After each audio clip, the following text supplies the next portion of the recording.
ये video start करने से पहले आप सभी को डिस्क्लेमर दे देते हैं। ये जो वीडियो है वो एकदम प्योरली एजुकेशनल पर्पस के लिए है। इसमें कोई भी फाइनेंशियल एडवाइजरी या रिकमेंडेशन आपको नहीं दी जा रही है। हेलो ट्रेडर्स, आज है 9 अप्रैल थर्सडे का दिन और आज हम अगर मार्केट की बात करें, चाहे वो निफ्टी हो, बैंक निफ्टी हो या सेंसेक्स हो, तीनों ही इंडेक्सेस में एक अच्छी खासी गिरावट हमको देखने को मिली है। आज हम बात करेंगे कल यानी 10 अप्रैल फ्राइडे के दिन निफ्टी, बैंक निफ्टी और सेंसेक्स के क्या इंपॉर्टेंट लेवल्स रहने वाले हैं। साथ ही साथ मैं आपको यह भी बताऊंगा कि कल फ्राइडे को कोई गैप अप ओपनिंग के चांसेस हैं या फिर मार्केट में एक नेगेटिव ओपनिंग, एक गैप डाउन ओपनिंग हमें देखने को मिल सकती है। देखो, ग्लोबली जो चीजें चल रही है ना, उस पर्सपेक्टिव से आपको मैं कुछ बताऊं तो दो इंपॉर्टेंट चीजें हुई हैं अभी तक। पहली ये है कि 2 हफ्तों तक ईरान ने स्ट्रेट ऑफ हार्मोज को ओपन कर दिया है और इस न्यूज के बाद मार्केट कल बहुत अच्छा भागा, एक बहुत अच्छी गैप अप ओपनिंग हमें देखने को मिली। इसके आगे की कहानी सुनिए। सबसे पहले ईरान की तरफ से कल खबर आती है, ईरान कहता है कि हमने स्ट्रेट ऑफ हार्मोज को खोल दिया, ठीक है, लेकिन जो भी शिप स्ट्रेट ऑफ हार्मोज के रास्ते के पास से गुजरेगा उसे यहाँ पे एक टोल टैक्स देना पड़ेगा, वो भी क्रिप्टो करेंसी में बिटकॉइन के अंदर लिया जाएगा। अब इससे दो चीजें सामने आती हैं। एक तो ईरान पूरी तरीके से यूएस की बात नहीं मार रहा है, टोल लगा रहा है। दूसरी चीज, यहाँ पे जो टोल का पैसा है वो यूएस डॉलर्स में या चाइनीज युआन में ना लेकर क्रिप्टो की बात पे करी गई। इससे क्या दिख रहा है, ईरान जो है वो यूएस की डॉलर डोमिनेंस को टारगेट कर रहा है और ईरान इतना बड़ा नेशन है ही नहीं कि वो डायरेक्टली किसी कंट्री की करेंसी को, डोमिनेंस को टारगेट कर पाए। स्पेशली यूएस डॉलर की इस बात में जो एंगल आता है ना, वो रशिया और चाइना का आता है कि रशिया और चाइना के कहने पर जो ईरान इस तरीके की हरकत कर रहा है और यूएस डॉलर के डोमिनेंस को टारगेट कर रहा है, ये बहुत नेगेटिव इंपैक्ट क्रिएट करेगा मार्केट पर। दूसरी चीज क्या हुई कि ट्रंप की तरफ से इसके बाद में एक अनाउंसमेंट आता है कि ईरान को जो भी देश में यहाँ पे हथियार, वेपन सप्लाई करेंगे उस देश के ऊपर 50% का एक्स्ट्रा टैरिफ लगाया जाएगा।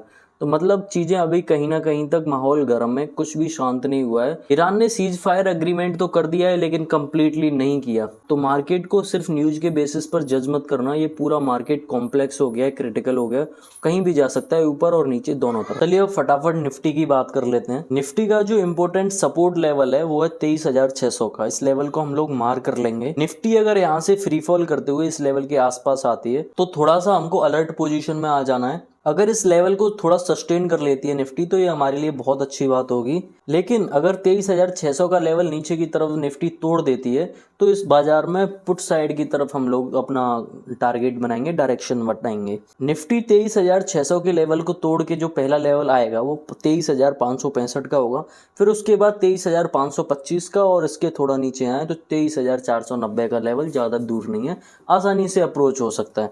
अब आइए रेजिस्टेंस लेवल आपको मार्क करा देता हूँ। तो जो निफ्टी का इंपॉर्टेंट एक रेजिस्टेंस लेवल है वो है 23,870 का। 23,870 के आसपास निफ्टी ने लगभग दिन में 2 से 3 बार रिजेक्शन लिया है, एक ब्रेकआउट भी किया लेकिन ऊपर के लेवल से रिजेक्शन लेके वापस नीचे निफ्टी आ गई। तो ये एक इंपॉर्टेंट रेजिस्टेंस लेवल हो जाता है। यहाँ अगर मार्केट आती है तो हमको निफ्टी को पेशेंटली वॉच करना है, देखना है, अपना सेटअप रेडी रखना है। अगर हमारे सेटअप पे मार्केट आएगा तभी हम लोग ट्रेड एग्जीक्यूट करेंगे, अगर नहीं आएगा तो हम लोग ट्रेड एग्जीक्यूट नहीं करेंगे। अगर 23,870 का लेवल ऊपर की साइड में ब्रेक होता है तो उसके बाद जो लेवल वो 23,905 का होगा, फिर उसके बाद 23,045 का, फिर उसके बाद 23,945 का और फिर यहाँ से 23,980 का लेवल ज्यादा दूर नहीं है। मार्क कर लो निफ्टी के इन सारे लेवल्स को, कल फ्राइडे के दिन मार्केट में हमारे काम आ सकते हैं। चलिए अब फटाफट बैंक निफ्टी की बात कर लेते हैं। बैंक निफ्टी का जो इंपॉर्टेंट सपोर्ट लेवल है वो है 54,375 का। अगर इस लेवल को बैंक निफ्टी अप्रोच करने आता है तो हो सकता है यहाँ पे निफ्टी सस्टेन करके एक बाउंस हमें दे दे। अगर ऐसा होता है तो मार्केट के लिए बहुत अच्छा है। अगर बैंक निफ्टी ने ये लेवल नीचे की साइड में तोड़ा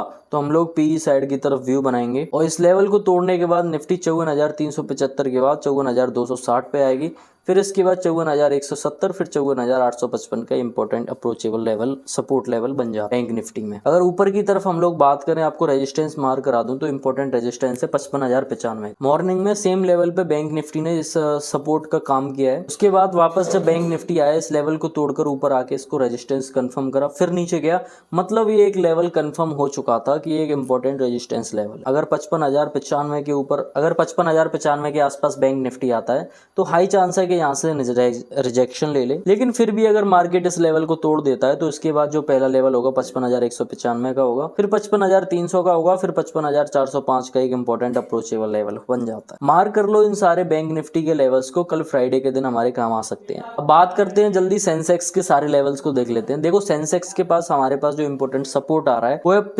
75,990 का 75,990 का ये लेवल हम लोग मार कर लेंगे। हो सकता है इस लेवल पे मार्केट आने के बाद सस्टेन कर ले। अगर मार्केट सस्टेन कर लेता है तो वेल एंड गुड, अगर सस्टेन नहीं कर पाता तो नीचे की साइड में तोड़ देगा। ध्यान रखना अगर ये लेवल टूटा तो 75,870 हमें दिख रहा है, उसके बाद 75,755 और थोड़ा और नीचे है तो 75,650 का एक इंपॉर्टेंट अप्रोचेबल लेवल बन जाता है। अब आपको रेजिस्टेंस लेवल में मार्क करा दूं तो इंपॉर्टेंट रेजिस्टेंस है वो 76,910 का है। सेंसेक्स इस लेवल के नीचे है तब तक कुछ मत करना, जब इस लेवल को ब्रेक कर दे तभी हम पॉजिटिव साइड का व्यू रखेंगे। 76,910 के बाद जो नेक्स्ट लेवल होगा 77,020 का होगा, फिर 77,115, फिर उसके बाद 77,220 का इंपॉर्टेंट अप्रोचेबल लेवल बन जाता है। मार्क कर लो निफ्टी, बैंक निफ्टी और सेंसेक्स के इन सभी लेवल्स को। कल फ्राइडे के दिन, वीकेंड के दिन ये लेवल्स काम आ सकते हैं।